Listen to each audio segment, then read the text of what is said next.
Chocolate week, or should I say weak ass chocolate whack. From that's some weak ass chocolate. It wasn't great. It was a Nestle Easter egg standard, if I do say so myself. I don't like the tortoise shell. I remember saying to my mum, right, because I didn't know the difference between Cadbury's and Nestle at Easter, right? So I'd open it and if I see the tortoise shell, I'd just start crying. Like, it's shit chocolate. I remember saying, Ma, if I open up this foil and I see a fucking tortoise shell, I'm going to crack up the egg and I'm going to feed it to the dog and kill it to spite you for getting me shite chocolate. I'm only messing. We didn't have a dog. That's probably why I'm like this. There was some weak-ass chocolate on show.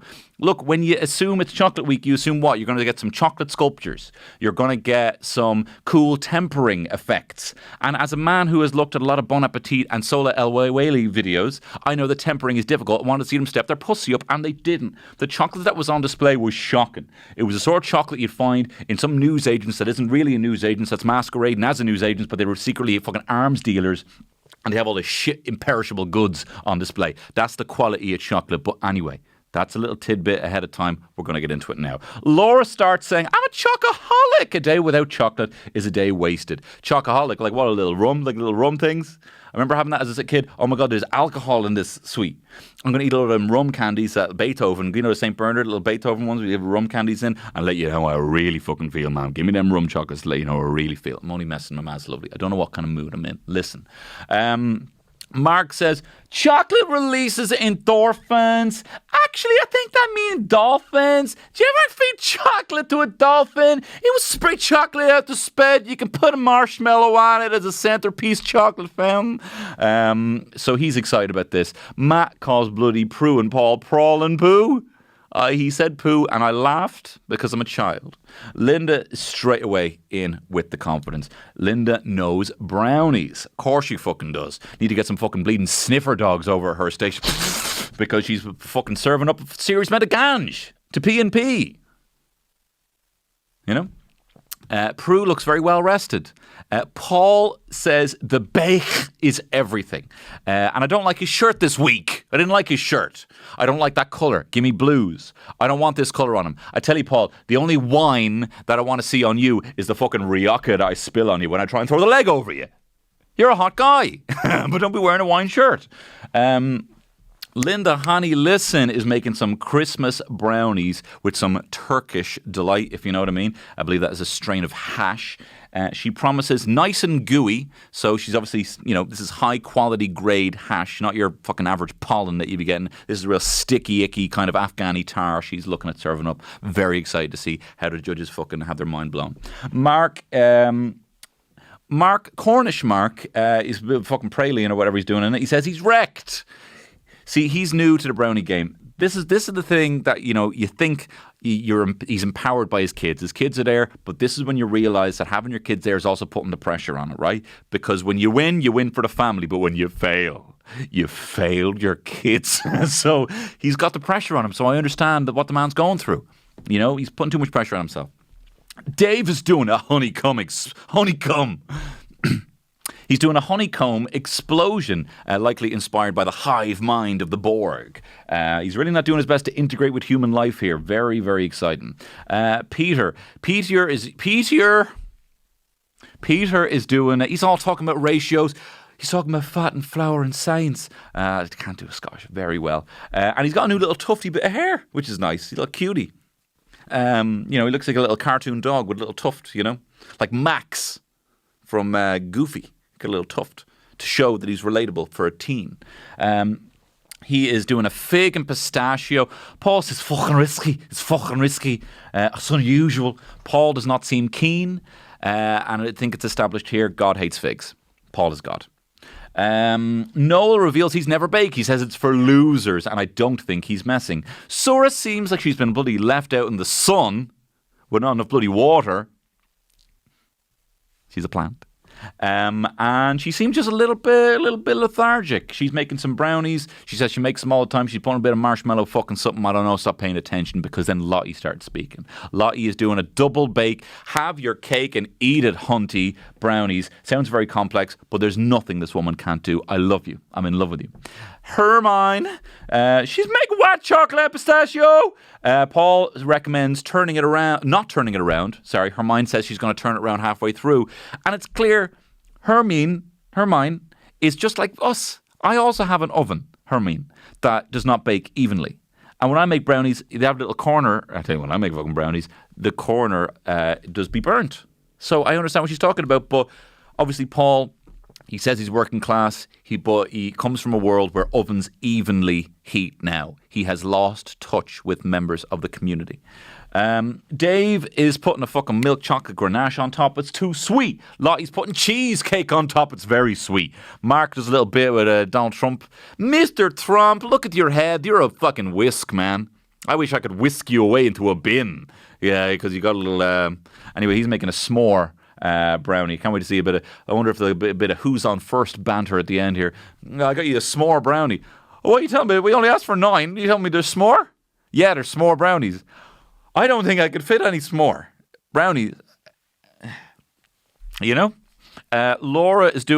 Laura, who said famously a couple of episodes ago that from where she comes from, hobnobs are posh. Well, she's been putting a lot of posh, highbrow versions of. She says she's doing a posh version of a s'more with a meringue on top and a salted caramel. Laura's posh. She's fucking 23rd in line for the throne. She is an interdimensional reptile. She's such a blue blood. And you know why they call them blue blood? Because their blood is actually blue.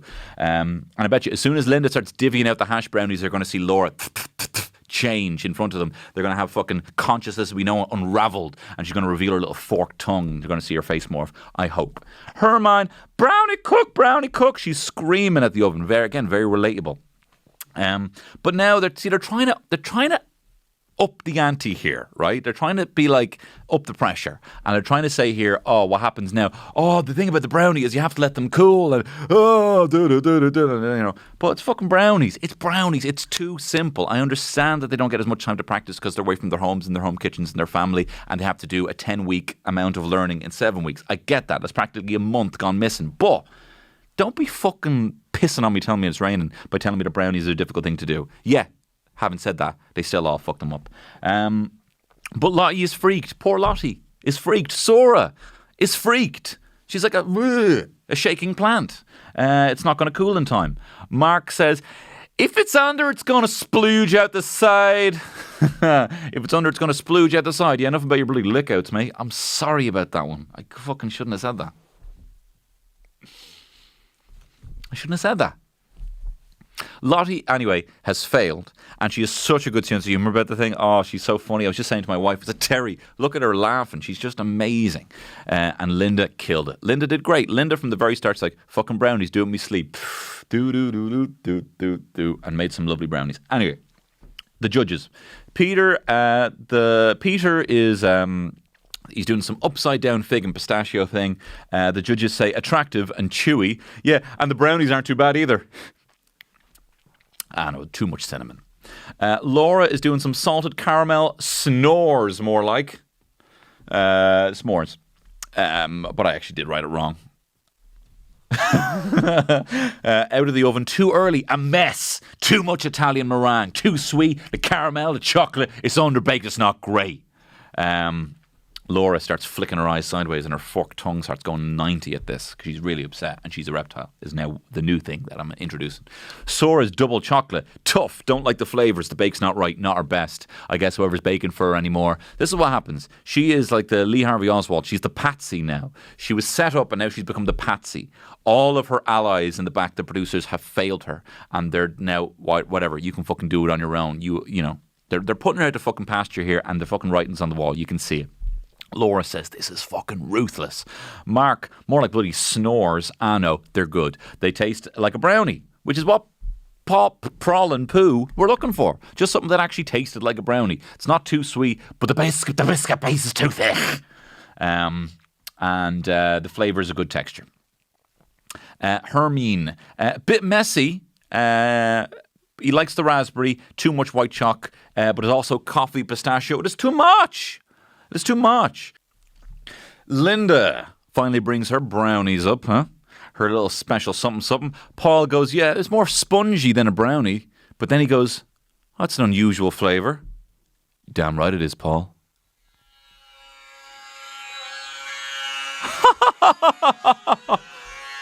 They're fucking great. They're fucking great. And Prue was all like, ha ha ha, there's fucking prawns. They're dancing everywhere, there's fucking prawns. Anyway, Dave's are a bit shy. They're gooey in the middle and cracky on top, more like bloody crappy on top. I don't remember what they were like. Mark from Cornwall, they don't look good at all. He says that they're nice and squidgy, and then Paul's letting him have it. He's clearly on a bit of a come down from Linda's brownies. He says, look, brownies are the most basic thing to bake. Lottie is freaked because theirs are shy. Lottie gets a fucking, you're a right mess. Looks like they've been bloody dropped. Have you got a bloody straw, he says, for sucking out your brain. I'm high as a kite. He loves the sharpness of the raspberry. Too much cheesecake. Flavour's okay, but they're terrible. Besides that, lovely brownie. Anyway, everyone went over. Everyone tried to make it so fucking elaborate, and they fucked it. They blimped it. I could have done better in this. And Mark is like, we're supposed to be the best amateur chefs in the UK. This is shocking. And then Paul, in the next round, says, you thought that was easy? Well, this ain't. We're on to the technical. Okay. They're making a chocolate babka. Bob and weavka. I don't know what it is, but they have 2.5 hours to make this enriched dough. It's a spiral twist. Crisp on the outside, doughy on the inside. Mark from Cornwall. Mark from Northern Ireland double checks the instructions. He says, it just says make dough. Yeah, what am I going to do? Get a bloody job? In 2.5 hours? Yeah, maybe a bit of Forex trading. Make a bit of dough. I don't know. This was boring, this part. Linda knows, though. Linda knows everything. Linda, honey, you know. She knows all about enriched dough. She knows it's got to be stretchy. Noel starts goading Mark from Northern Ireland. He says, what's the freest thing you've ever done? What's the freest? Have you ever been naked in public? And he goes, oh, God, no. Oh, God, you wouldn't be long getting frostbite if you were out in the nip. And he says no, and he actually doesn't like the question, Mark. Lottie is having a mare, and I can't handle it. I'm watching it between the hands in front of my face. I can't watch it. She's making it. It's fucking won't fit in the fucking tin. The babka's hanging out the side like some fat lad in a paddling pool. It looks shy. And it's not proved, and it just seems like she's given up. It's shy. Sora's is like fucking 90 foot long. It's like fucking My Friend Billy job. None of My Friend Billy? My Friend Billy had a 10-foot willy and he showed it to the neighbour next door. She thought it was a snake and she cut it with a rake and now it's only 5'4". Remember that? Well, that's what this babka looks like. Still a big cock if it's 5'4". Speaking of which, Linda, you remember my friend Billy said it as a child? Did you say it as a child? Right back. Speaking of which, Linda says hers isn't getting any bigger, and then Matt, saucy git that he is, says maybe give it a stroke, it'll get a bit bigger. and then Linda doubles the sauce. There's a fucking sweet chili on top of the curry, and she says, yeah, that's what usually happens. She knows from Richard, her Kama Sutra partner, who she just gets high as a kite and has the ride with. But I tell you, the sexual tension already between these, like, there must be shagging rings around each other back in the old travel tavern. You know, stuff it back in your fucking aprons. It's a family show.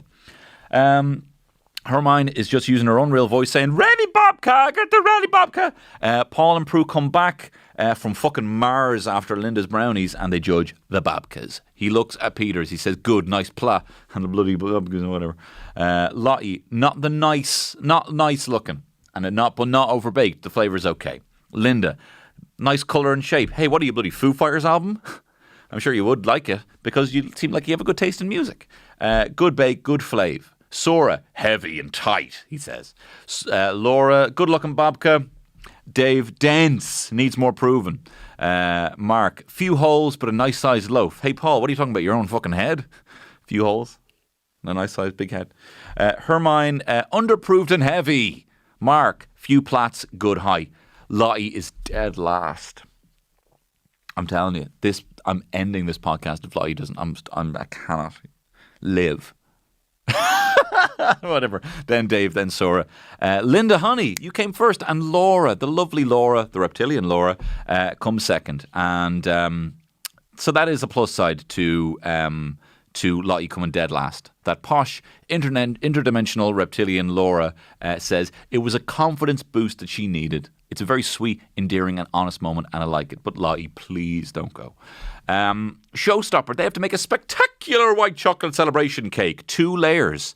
Mark loves white chocolate. He leaves it around this house. He'd just be nibbling at it all day. I agree as well. I think it's very underrated. I like Milky Bars. Sue me, right? Whatever. People say I look like the Milky Bar kid, you know. So. Lottie already says, this is the fucking... She says she doesn't know what she's doing with this one. Lottie, stop waving the white chocolate flag. Fucking hell. Lottie, stop waving the white chocolate flag already. You're going to do fine. Don't talk like that. Laura says she's making a white chocolate heaven cake. There's going to be a bit of blackcurrant jam in it. It's to do with her 2-year anniversary, wedding anniversary, that she spent away from her lovely pizza stone partner and has here been in this wedding. She spent it in the fucking tent. Lottie is doing a celebration for her grandparents' sapphire wedding anniversary. There's a cool geode effect. She said she's practiced it 15 to 18 times. So she's got this. I have every bit of confidence. Sora, who looks fucking spooked, says she is optimistic and she shouldn't be. Spoiler. Her parents are doing a 36th wedding. Sorry, she's doing a 36th wedding anniversary. She said, sorry, do you know what I'm confused? Because you might notice this. Brits say 36th. They would say first, second, third, fourth, sixth. They'll say 26. They'll say 36. But when you add a TH onto it, and it's very, it's not so dissimilar, their accent from an Irish. It's not so unbelievable. It's not like fucking French. Yet they always sixth. Listen to it. You'll even hear it, Lewis Hamilton drop back now to sixth. And I don't like it. Anyway, so she's doing it for her 36th wedding anniversary for her parents, and she's watered down the white chocolate, which looks shite. Looks like looks like jizz. I don't like it. Peter says he's going to do some. I can't Scottish. I'm not going to try the Scottish. I'm not going to try a Scottish accent. He says he's putting the hunks of white chocolate in it because he loves hunks of white chocolate. Peter, you're a fucking hunk of white chocolate. And he's celebrating his Da Vinci twins maths thing. He fucking loves his brother so much. And there's nothing weird about that. I'm not going to go into any kind of weird thing. He just loves his brother, He loves his brother. And he's a hunk of white chocolate is the joke that I did there. Anyway, am I running out of steam? I feel like I am. Anyway, back to this. Hermine, Genoese sponge, butter white chocolate here. She's doing a wedding cake for her parents. Mark is doing a rosy and jasmine cake, 3 tiers. And this motherfucker thinks he's in the bottom. Cornish Mark, who was star baker last week, who was crying with happiness as kids ran over to him, who has done reasonably okay in this so far, thinks he's at the bottom. That's what kids do to you. Honestly, there's such a pressure on yourself when you get the staring eyes of a child that Mark is at a huge disadvantage as a result of this. Mark, I stand by you, brother. Do it for you. Don't do it for your kids. Linda Honey. This means a lot to her. Sorry. It's a tribute to her daughter who died at the age of 18. She's a fucking cool mom. And it seems like, it happened a while ago and she's just lived. She's gone on. I don't know if she has any other kids. Linda's so fucking cool. She's cool. And she's top drawer banter with the rest. Linda, number 1 for me. And this is even before. It's not like I had to, twist the heartstrings to get me to support Linda. I think Linda's number 1. I love the fact that now what her and her partner Richard do is they just get fucking high as a kite and have the ride all the time. I think that's whopper. Mark is doing a birthday cake for his wife. Mark is doing a birthday cake for his wife. He's doing lemon. Some sort of cream liqueur that elephants get drunk off this shit. And then Laura has to fucking start again. She puts her cakes in, she fucks it, she has to do it again because what's happening is the sponges are browning too quick. There's too much sugar in it. Peter starts listening to his cake. Clearly it's telling him to fucking murder everyone in the tent and he puts it down. He's like, Mark seems happy with his nice golden cake. It's nice and golden like the tricolour. I love it. Dave is making a strawberry splash white Fraser cake with splashes all over it. Hey baby, I'm using some balloons to make some splashes on chocolate cake. Quite nicely. And he's doing little balloons for each baker. Then Noel tries to interact with him on a basic human level. He says, what's going to happen then? You're going to pop them all and then you're going to take your place as champ. And Dave is like, goes into standby, doesn't talk. Doesn't know how to talk. But I don't know what to do because I'm an android who likes to bake. They call in again. Peter says this is feeling a bit warm at the moment, and he's the loveliest soft Scottish voice. I actually really like him. It's so bloody hot in the tent. Dave's balloons start bursting. The chocolate is melting all over fucking Laura's hands. They're trying to keep it cool. I tell you, they're going in and out of the fridge like a bloody stoned student. I tell you, I go in there, a bit of snacks. You know how kids do be. They'd be starving. Sora does her best to try and maintain a straight cake, but it can't. It's slanted, and then she's so fucking high strung. She tries to grab the cake. It almost looks like she's doing a fucking two for flinching, bashing the cake. It's really spooked. Lottie's looks great, and Sora, poor Sora, the plant, looks like she hasn't been getting enough light. She looks like she's about to fucking pass out. On to judges' critiques. Mark's birthday bake-off. Prue says, I love how it looks, fucking Prun. Of course you do. You're fucking probably seeing a unicorn now, you're high as a kite, Prue. But she says, the flavours are delicate, well made, but it needs more oomph. Lottie. Okay. This is when I was squeezing my wife's hand. It's like, she better be okay. She did fine. Very imaginative, exciting, sapphire, flavour's good, but bone dry. Hopefully, it's enough. This all rests on Sora to fuck up. Sora presents her cake. The work on the chocolate looks fine, they say. The shape of the cake's all over the place, but then they cut in, and the fucking dough is raw. It's fucking raw. Sora the plant has gotten the Jack Ruby treatment, and has been taken out by the producers. And Paul says, a little dig at her, right? He says it could be all the water that was in the white chocolate, because you know what happens when you overwater a plant? It fucking dies. Dave's strawberry looks wonderful. Prue is just like, she's high as a kite laughing at the cakes. But then Paul says, your sponge colour worries me, but it tastes all right. Linda, piping not good on any level and a bit dense. Hey, if you want some piping not good on any level, it's a bit dense. Look at it. Hang on. I had a joke here. Linda gets told the piping is not good at any level and it's a bit dense. Sounds like a review from my wife about a ride. No, just doesn't work. It's just not a good joke. I wrote it on the bus today. Forget it. Leave that bit in, Jordan. People need to know how the bread is made. Some jokes don't work. Where are we?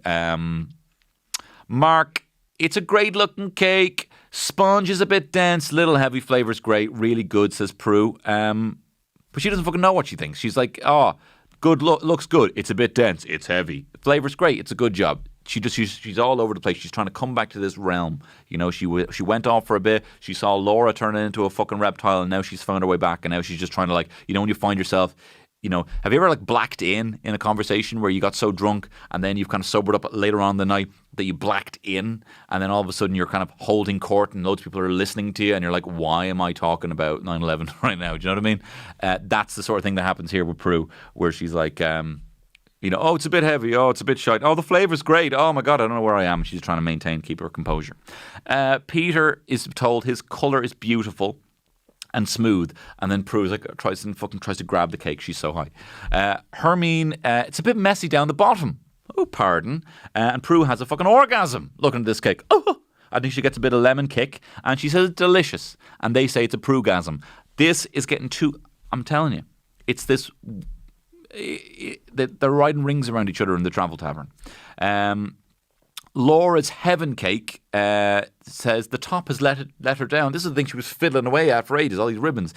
Paul says less is more. The blackcurrant's good, the sponge is dry. A lot of thought went into it, and Laura is happy with that. Hermine says something. She says, Prue, fucking orgasm. I don't know what she said, but she was delighted. Sora is devastated. She is like, just fucking, you know, someone needs to repot this plant. I have not run out of plant things to say because she is fading fast. Star Baker, who's it going to be? Peter's in line. Northern Irish Mark is in line. It's good. Sora's in trouble, but also Lottie's in trouble, and I was freaked at this point. She was the bottom of the technical, and she didn't do too much to impress in the other challenges.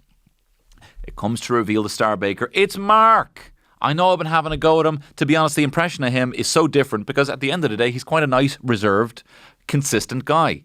He is not a guy who thinks everything is a pizza when you put tomato sauce on it. He does not think you can put chocolate in a dolphin and make it into a chocolate fountain. I'm doing a version of him that's heightened, like bloody Bo Selecta. People think I'm like Bo Selecta because of my heightened impressions. At the end of the day, he's a nice, consistent guy. And great job, Mark. Well done. And then, who has to go? She gets it. Lee Harvey Oswald, Sora, has been walked out. She's been walked out. And one of the producers, pop. The plant, the patsy, has been killed. I'm sad to see Sora go. In all seriousness, I know I've been doing this plant bit and it's really worn out at this stage. But I thought she was great. She was top drawer banter.